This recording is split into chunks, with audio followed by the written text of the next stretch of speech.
Hi ಎಲ್ರಿಗೂ ನಮಸ್ಕಾರ. Share marketing Kannada ಚಾನಲ್ಗೆ ನಿಮಗೆ ಸ್ವಾಗತ. ಮಾರ್ಚ್ 1ರ ಮಾರ್ಕೆಟ್ ಅಪ್ಡೇಟ್ನ ನೋಡೋದಾದ್ರೆ ಮಾರ್ಕೆಟ್ನಲ್ಲಿ ಒಳ್ಳೆ ಒಂದು ಪಾಸಿಟಿವ್ ಮೊಮೆಂಟಮ್ ಇವತ್ತು ನೋಡೋದಕ್ಕೆ ಸಿಕ್ಕಿದೆ. ನಿಫ್ಟಿನಲ್ಲಿ 355 ಪಾಯಿಂಟ್ಗಳ ಗೇನ್ ನೋಡೋದಕ್ಕೆ ಸಿಕ್ತು. 22,300 ಲೆವೆಲನ್ನು ಕೂಡ ನಿಫ್ಟಿ ಕ್ರಾಸ್ ಮಾಡಿದೆ. ಸೆನ್ಸೆಕ್ಸ್ನಲ್ಲಿ 1,845 ಪಾಯಿಂಟ್ಗಳ ಅಪ್ಸೈಡ್ ನೋಡೋದಕ್ಕೆ ಸಿಕ್ಕಿದೆ. ಬ್ಯಾಂಕ್ ನಿಫ್ಟಿ ಕೂಡ 1,166 ಪಾಯಿಂಟ್ಗಳ ಗೇನ್ನೊಂದಿಗೆ ಕ್ಲೋಸಿಂಗ್ ಅನ್ನು ಕೊಟ್ಟಿದೆ. ಸೊ ಒಂದು ಸ್ಟ್ರಾಂಗ್ ಗ್ಲೋಬಲ್ ಕ್ಯೂಸ್ ಮಾರ್ಕೆಟ್ನಲ್ಲಿ ಪಾಸಿಟಿವ್ ಟ್ರೆಂಡ್ಗೆ ರೀಸನ್ ಆಗಿದೆ. ಹಾಗೆಯೇ Q3ನ GDP ಡೇಟಾ ಕೂಡ ರಿಲೀಸ್ ಆಗಿದ್ದು ಒಳ್ಳೆ ಒಂದು GDP ಗ್ರೋತ್ ನೋಡೋದಕ್ಕೆ ಸಿಕ್ಕಿದೆ. ಅಕ್ಟೋಬರ್ನಿಂದ ಡಿಸೆಂಬರ್ ಕ್ವಾರ್ಟರ್ನಲ್ಲಿ 8.4% GDP ಗ್ರೋತ್ ನೋಡೋದಕ್ಕೆ ಸಿಕ್ಕಿದೆ. ಹಾಗೆ Q4ನ GDP ಗ್ರೋತ್ನ ಎಕ್ಸ್ಪೆಕ್ಟೇಷನ್ ಅನ್ನು ಕೂಡ ಬಹಳಷ್ಟು ಅನಲಿಸ್ಟ್ಗಳು ಇನ್ಕ್ರೀಸ್ ಮಾಡಿದ್ದಾರೆ. ಸೊ ಈ ಒಂದು ರೀಸನ್ನಿಂದ ಕೂಡ ಮಾರ್ಕೆಟ್ನಲ್ಲಿ ಪಾಸಿಟಿವ್ ಟ್ರೆಂಡ್ ನೋಡೋದಕ್ಕೆ ಸಿಕ್ಕಿದೆ. ಸೊ ನಾಳೆ ಶನಿವಾರ ಮಾರ್ಚ್ 2ಕ್ಕೆ NSE ಮತ್ತು BSE ಕಡೆಯಿಂದ ಸ್ಪೆಷಲ್ ಲೈವ್ ಟ್ರೇಡಿಂಗ್ ಸೆಷನ್ ಇರುತ್ತೆ. ಈ ಒಂದು ಸೆಷನ್ನ ಜನವರಿ 20ಕ್ಕೆ ಕೂಡ NSE ಮತ್ತು BSE ಕಂಡಕ್ಟ್ ಮಾಡಿದ್ರು. ಬಟ್ ಅದು ನಾರ್ಮಲ್ ಸೈಟ್ನಲ್ಲಿ ಆಗಿತ್ತು. ಅವರ ಡಿಸಾಸ್ಟರ್ ರಿಕವರಿ ಸೈಟನ್ನು ಟೆಸ್ಟ್ ಮಾಡೋದಕ್ಕೆ ಈ ಒಂದು ಟ್ರೇಡಿಂಗ್ ಸೆಷನನ್ನು NSE ಮತ್ತು BSE ಕಂಡಕ್ಟ್ ಮಾಡ್ತಿದ್ದಾರೆ. ಈ ಒಂದು ಟ್ರೇಡಿಂಗ್ ಸೆಷನ್ 2 ಟೈಮ್ ಝೋನ್ಗಳಲ್ಲಿ ಆಗುತ್ತೆ. ಮೊದಲನೇ ಟ್ರೇಡಿಂಗ್ ಸೆಷನ್ 9:15ರಿಂದ 10 ಗಂಟೆ ನಡುವೆ ಇರುತ್ತೆ. ಇದು ನಾರ್ಮಲ್ ಸೈಟ್ ಏನಿದೆ ಅಂದರೆ ನಾವು ಈಗೇನು ನಾರ್ಮಲ್ ಆಗಿ ಟ್ರೇಡಿಂಗನ್ನು ಮಾಡ್ತೀವಿ ಆ ಒಂದು ಸೈಟ್ನಲ್ಲೇ ಆಗುತ್ತೆ. ಸೆಕೆಂಡ್ ಸೆಷನ್ ಏನಿದೆ ಅದು 11:30ಕ್ಕೆ ಸ್ಟಾರ್ಟ್ ಆಗುತ್ತೆ. 12:30ರವರೆಗೂ ಆ ಒಂದು ಸೆಷನ್ ಆಕ್ಟಿವ್ ಇರುತ್ತೆ. ಈ ಸೆಷನ್ NSE ಮತ್ತು BSEನ ಡಿಸಾಸ್ಟರ್ ರಿಕವರಿ ಸೈಟ್ನಲ್ಲಿ ಆಗುತ್ತೆ.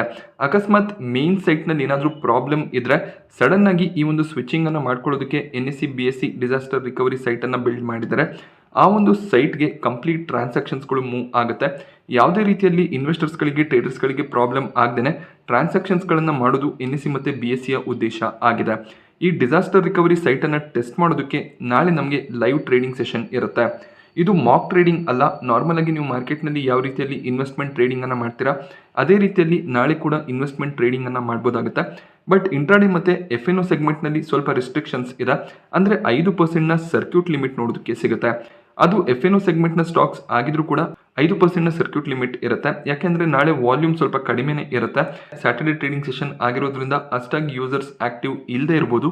ಬಟ್ ಸ್ಟಿಲ್ 5%ನ ರೆಸ್ಟ್ರಿಕ್ಷನ್ ಅನ್ನ NSE ಮತ್ತು BSE ಹಾಕಿದ್ದಾರೆ. ಎಕ್ಸಾಂಪಲ್ಗೆ ಹೇಳಬೇಕು ಅಂದರೆ ಇನ್ಫೋಸಿಸ್ ಇವತ್ತಿನ ಕ್ಲೋಸಿಂಗ್ ಅನ್ನು ಕೊಟ್ಟಿದೆ. ಆ ಒಂದು ಪ್ರೈಸ್ನಿಂದ ನಾಳೆ 5%ನಷ್ಟು ಗೇನ್ ಆದರೆ ಆ ಒಂದು ಲೆವೆಲ್ನಲ್ಲಿ ಅಪ್ಪರ್ ಸರ್ಕ್ಯೂಟ್ ನೋಡೋದಕ್ಕೆ ಸಿಗುತ್ತೆ. ಅದಾದಮೇಲೆ ಸರ್ಕ್ಯೂಟ್ ಓಪನ್ ಆಗೋದಿಲ್ಲ.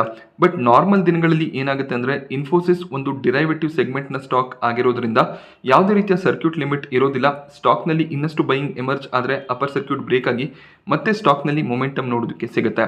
ಬಟ್ ನಾಳೆ ಆ ರೀತಿಯಲ್ಲಿ ಆಗೋದಿಲ್ಲ. ಯಾವುದೇ ಒಂದು ಸ್ಟಾಕ್ 5%ನ ಲೆವೆಲನ್ನು ರೀಚ್ ಮಾಡಿದ್ರೆ ಅಲ್ಲಿ ಆ ಒಂದು ಸ್ಟಾಕ್ ಅಪ್ಪರ್ ಸರ್ಕ್ಯೂಟ್ ಅಥವಾ ಲೋವರ್ ಸರ್ಕ್ಯೂಟ್ಗೆ ಬರುತ್ತೆ. ಲೋವರ್ ಸರ್ಕ್ಯೂಟ್ ಸಿನಾರಿಯೋ ಅಂದಾಗ ಯಾವುದೇ ಒಂದು ಪರ್ಟಿಕ್ಯುಲರ್ ಸ್ಟಾಕ್ನಲ್ಲಿ 5%ನ ಕರೆಕ್ಷನ್ ನೋಡೋದಕ್ಕೆ ಸಿಕ್ಕಿದ್ರೆ ಆ ಸ್ಟಾಕ್ ಲೋವರ್ ಸರ್ಕ್ಯೂಟ್ನಲ್ಲಿ ಬ್ಲಾಕ್ ಆಗುತ್ತೆ. ಅದಾದಮೇಲೆ ಸರ್ಕ್ಯೂಟ್ ಓಪನ್ ಆಗೋದಿಲ್ಲ. ಅಕಸ್ಮಾತ್ ಬೈಯಿಂಗ್ ಎಮರ್ಜ್ ಆದರೆ ಮತ್ತೆ ಬೈ ಸೈಡ್ನಲ್ಲಿ ಸ್ಟಾಕ್ ಟ್ರೇಡ್ ಆಗುವಂಥ ಚಾನ್ಸಸ್ ಇರುತ್ತೆ.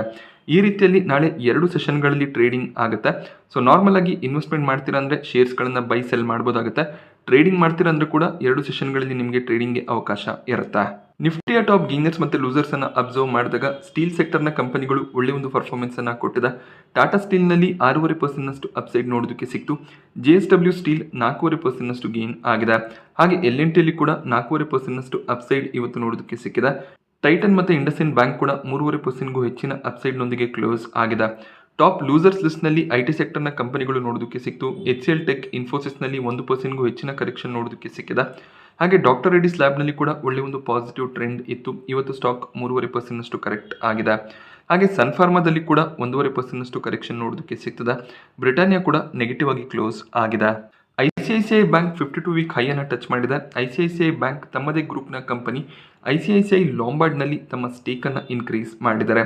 ಕಳೆದ ಒಂದು ವಾರದಲ್ಲಿ 2 ಬಾರಿ ಓಪನ್ ಮಾರ್ಕೆಟ್ನಿಂದ ICICI ಬ್ಯಾಂಕ್ ICICI ಲೊಂಬಾರ್ಡ್ನ ಶೇರ್ಗಳನ್ನು ಪರ್ಚೇಸ್ ಮಾಡಿದ್ದಾರೆ.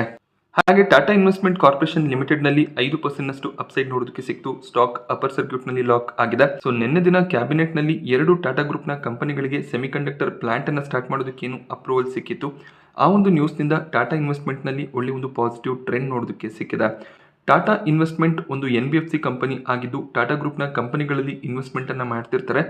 ಸೊ ಈಗ ಸೆಮಿಕಂಡಕ್ಟರ್ ಚಿಪ್ ಅನ್ನು ಮ್ಯಾನುಫ್ಯಾಕ್ಚರ್ ಮಾಡೋದಕ್ಕೆ ಪರ್ಮಿಷನ್ ಸಿಕ್ಕಿರುವಂಥ 2 ಕಂಪನಿಗಳು ಇನ್ನೂ ಕೂಡ ಮಾರ್ಕೆಟ್ನಲ್ಲಿ ಲಿಸ್ಟ್ ಆಗಿಲ್ಲ. ಬಟ್ ಈ ಕಂಪನಿಗಳಲ್ಲಿ ಟಾಟಾ ಇನ್ವೆಸ್ಟ್ಮೆಂಟ್ ಅನ್ನು ಮಾಡಿರ್ತಾರೆ. ಆದ್ದರಿಂದ ಟಾಟಾ ಇನ್ವೆಸ್ಟ್ಮೆಂಟ್ನಲ್ಲಿ ಒಳ್ಳೆ ಒಂದು ಗ್ರೋತ್ನ ಎಕ್ಸ್ಪೆಕ್ಟೇಷನ್ಸ್ ಇರುತ್ತೆ ಅಂತ ಇವತ್ತು ಬೈಯಿಂಗ್ ಎಮರ್ಜ್ ಆಗ್ತಿರೋದು ಕಾಣಿಸ್ತದೆ. ಟಾಟಾ ಗ್ರೂಪ್ ಗುಜರಾತ್ ಮತ್ತು ಅಸ್ಸಾಂನಲ್ಲಿ 2 ಸೆಮಿಕಂಡಕ್ಟರ್ ಪ್ಲಾಂಟ್ಗಳನ್ನು ಸ್ಟಾರ್ಟ್ ಮಾಡ್ತಿದ್ದಾರೆ. ಇನ್ನೊಂದು ಲೈಸೆನ್ಸ್ ಏನಿದೆ ಅದು CG ಪವರ್ಗೆ ಸಿಕ್ಕಿದೆ. ಸೊ CG ಪವರ್ಗೆ ಈ ಒಂದು ಸೆಮಿಕಂಡಕ್ಟರ್ ಫೆಸಿಲಿಟಿ ಲೈಸೆನ್ಸ್ ಸಿಕ್ಕಿರೋದ್ರಿಂದ CG ಪವರ್ನ ಸ್ಟಾಕ್ ಪ್ರೈಸ್ನಲ್ಲಿ ಬೆಳಿಗ್ಗೆ ಒಳ್ಳೆ ಒಂದು ಪಾಸಿಟಿವ್ ಟ್ರೆಂಡ್ ನೋಡೋದಕ್ಕೆ ಸಿಕ್ಕಿತ್ತು. ಅದಾದಮೇಲೆ ಸ್ವಲ್ಪ ಪ್ರಾಫಿಟ್ ಬುಕಿಂಗ್ ನೋಡೋದಕ್ಕೆ ಸಿಕ್ಕಿದೆ. ಆದರೂ ಕೂಡ 5% ಗೇನ್ನೊಂದಿಗೆ CG ಪವರ್ ಕ್ಲೋಸಿಂಗ್ ಅನ್ನು ಕೊಟ್ಟಿದೆ. ಸೊ ಸೆಮಿಕಂಡಕ್ಟರ್ನ ಪ್ಲಾಂಟ್ ಸ್ಟಾರ್ಟ್ ಮಾಡಿರೋದು CG ಪವರ್ಗೆ ಪಾಸಿಟಿವ್ ಆಗುತ್ತೆ. ಇದೊಂದು ಜಾಯಿಂಟ್ ವೆಂಚರ್ ಆಗಿರುತ್ತೆ. ಜಪಾನೀಸ್ ಕಂಪನಿ ಜೊತೆಯಲ್ಲಿ ಜಾಯಿಂಟ್ ವೆಂಚರ್ ಸ್ಟಾರ್ಟ್ ಆಗ್ತಿದೆ. ಈ ಒಂದು ಜಾಯಿಂಟ್ ವೆಂಚರ್ನಲ್ಲಿ CG power majority stakeholder ಆಗಿರ್ತಾರೆ. 92% ಸ್ಟೇಕ್ ಏನಿದೆ ಅದು CG ಪವರ್ನ ಬಳಿಯಲ್ಲಿ ಇರುತ್ತೆ. ಜಪಾನೀಸ್ ಕಂಪನೀಸ್ ಕೇವಲ 8% ಸ್ಟೇಕನ್ನು ಮಾತ್ರ ಹೋಲ್ಡ್ ಮಾಡ್ತಾರೆ. ಸೊ ಖಂಡಿತವಾಗ್ಲೂ ಭಾರತದಲ್ಲಿ ಸೆಮಿಕಂಡಕ್ಟರ್ ಚಿಪ್ ಮ್ಯಾನುಫ್ಯಾಕ್ಚರ್ ಆಗೋದು CG ಪವರ್ಗೂ ಕೂಡ ಪಾಸಿಟಿವ್ ಆಗುತ್ತೆ. ಹಾಗೆ ಸೆಮಿಕಂಡಕ್ಟರ್ನ ಮೇಲೆ ಡಿಪೆಂಡೆನ್ಸ್ ಇರುವಂಥ ಕಂಪನಿಗಳಿಗೂ ಕೂಡ ಇದು ಪಾಸಿಟಿವ್ ಆಗಿದೆ. CMS ಇನ್ಫೋಸಿಸ್ಟಮ್ ಸ್ಟಾಕ್ನಲ್ಲಿ ಇವತ್ತು 7% ಜಂಪ್ ನೋಡೋದಕ್ಕೆ ಸಿಕ್ತು. ಇದಕ್ಕೆ ರೀಸನ್ CEO ಈ ಒಂದು ಕಂಪನಿಯಲ್ಲಿ ತಮ್ಮ ಸ್ಟೇಕನ್ನು ಇನ್ಕ್ರೀಸ್ ಮಾಡಿದ್ದಾರೆ. ಈ ಮುಂಚೆ 2.6% ಸ್ಟೇಕನ್ನು CMSನ CEO ಹೋಲ್ಡ್ ಮಾಡ್ತಿದ್ರು. ಈಗ ಅದು 6.2%ಗೆ ಇನ್ಕ್ರೀಸ್ ಆಗಿದೆ. ಬಟ್ ರೀಸೆಂಟಾಗಿ ಪ್ರಮೋಟರ್ ಎಂಟಿಟಿ ಈ ಒಂದು ಕಂಪನಿಯಲ್ಲಿ ತಮ್ಮ ಶೇರ್ಸ್ಗಳನ್ನು ಸೆಲ್ ಮಾಡಿದ್ರು. ಮೇ ಬಿ ಆ ಒಂದು ಸ್ಟೇಕನ್ನು CEO ಬೈ ಮಾಡ್ಕೊಂಡಿರ್ತಾರೆ. ಬಟ್ ಕಂಪನಿಯ ಮ್ಯಾನೇಜ್ಮೆಂಟ್ CEO ಆಗಿರ್ಬೋದು, CTO ಆಗಿರ್ಬೋದು, ಸೊ ಈ ರೀತಿಯಲ್ಲಿ ಮ್ಯಾನೇಜ್ಮೆಂಟ್ನ ಲೆವೆಲ್ನಲ್ಲಿ ಇರೋರು ಶೇರ್ಸ್ಗಳನ್ನು ಬೈ ಮಾಡಿದ್ರೆ ಅದು ಖಂಡಿತವಾಗ್ಲೂ ಕಂಪನಿಗೆ ಪಾಸಿಟಿವ್ ಆಗುತ್ತೆ.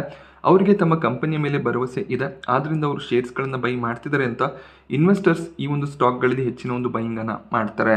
ಸೊ 4% ಅಪ್ಸೈಡ್ನೊಂದಿಗೆ CMS ಇನ್ಫೋಸಿಸ್ಟಮ್ಸ್ ಕ್ಲೋಸಿಂಗ್ ಅನ್ನು ಕೊಟ್ಟಿದೆ.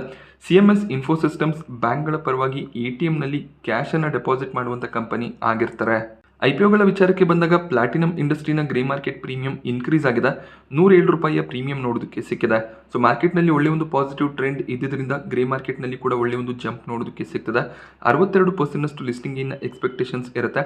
ಈ ಒಂದು IPO ಅಲಾಟ್ಮೆಂಟ್ ಇವತ್ತು ಸಂಜೆ ಅಥವಾ ಸೋಮವಾರ ಬೆಳಿಗ್ಗೆ ಎಕ್ಸ್ಪೆಕ್ಟೆಡ್ ಇರುತ್ತೆ. ಮಂಗಳವಾರ ಮಾರ್ಚ್ 5ಕ್ಕೆ ಈ ಕಂಪನಿ ಮಾರ್ಕೆಟ್ನಲ್ಲಿ ಲಿಸ್ಟ್ ಆಗ್ತದೆ. ಹಾಗೆ ಎಕ್ಸಿಕಾಮ್ನಲ್ಲಿ ಕೂಡ ಗ್ರೇ ಮಾರ್ಕೆಟ್ ಪ್ರೀಮಿಯಂ ಜಂಪ್ ಆಗಿದೆ. 155ರ ಪ್ರೀಮಿಯಂ ನೋಡೋದಕ್ಕೆ ಸಿಗ್ತದೆ. 100%ಗೂ ಹೆಚ್ಚಿನ ಲಿಸ್ಟಿಂಗ್ ಇನ್ ಎಕ್ಸ್ಪೆಕ್ಟೇಷನ್ಸ್ ಇರುತ್ತೆ. ಈ ಒಂದು IPOನ ಅಲಾಟ್ಮೆಂಟನ್ನು ಕೂಡ ಇವತ್ತು ಸಂಜೆ ಅಥವಾ ನೀವು ಸೋಮವಾರ ಬೆಳಿಗ್ಗೆ ಎಕ್ಸ್ಪೆಕ್ಟ್ ಮಾಡ್ಬೋದಾಗುತ್ತೆ. ಸೊ ಶನಿವಾರ ಕೂಡ ಅಲಾಟ್ಮೆಂಟ್ಸ್ ಬರುವಂಥ ಚಾನ್ಸಸ್ ಇರುತ್ತೆ. ಬಹಳಷ್ಟು ರಿಜಿಸ್ಟ್ರಾರ್ಗಳು ಶನಿವಾರ ಕೂಡ ಅಲಾಟ್ಮೆಂಟ್ ಡೀಟೇಲ್ಸನ್ನು ರಿಲೀಸ್ ಮಾಡ್ತಾರೆ. ಭಾರತ್ ಹೈವೇಸ್ ಇನ್ಫ್ರಾ ಇನ್ವೆಸ್ಟ್ಮೆಂಟ್ನಲ್ಲಿ ಕೊನೆ ದಿನದ ಸಬ್ಸ್ಕ್ರಿಪ್ಷನ್ ಎಂಡ್ ಆಗಿದೆ. ಒಳ್ಳೆ ಒಂದು ಸಬ್ಸ್ಕ್ರಿಪ್ಷನ್ನೇ ಬಂದಿದೆ. ಯಾವುದೇ ರೀತಿಯ ಗ್ರೇ ಮಾರ್ಕೆಟ್ ಪ್ರೀಮಿಯಂ ನೋಡೋದಕ್ಕೆ ಸಿಗ್ತಿರಲಿಲ್ಲ.